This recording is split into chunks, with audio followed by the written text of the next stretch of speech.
Hello friends, അസ്സലാമു അലൈക്കും. എൻ്റെ പുതിയൊരു വീഡിയോയിലേക്ക് നിങ്ങൾക്കെല്ലാവർക്കും സ്വാഗതം.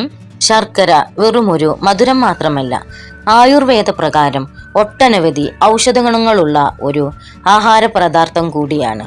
പഞ്ചസാരയെ അപേക്ഷിച്ച് രാസവസ്തുക്കൾ ചേർക്കാതെ നിർമ്മിക്കുന്നതിനാൽ ഇതിനെ ആരോഗ്യകരമായ ഒരു ബദലായി കാണുന്നു. ശർക്കരയുടെ പ്രധാന ഔഷധ ഗുണങ്ങൾ പറഞ്ഞു തരാം. 1. ദഹന പ്രക്രിയ സുഗമമാക്കുന്നു. ഭക്ഷണത്തിന് ശേഷം ഒരു ചെറിയ കഷ്ണം ശർക്കര കഴിക്കുന്നത് ദഹന എൻസൈമുകളെ ഉത്തേജിപ്പിക്കാൻ സഹായിക്കും. ഇത് മലബന്ധം തടയാനും ദഹനം വേഗത്തിലാക്കാനും നല്ലതാണ്.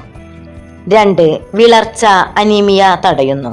ഇരുമ്പ് സത്തയുടെ ഇറോൺ കലവറയാണ് ശർക്കര.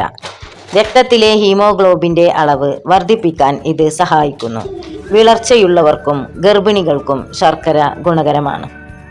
3. ശ്വാസകോശ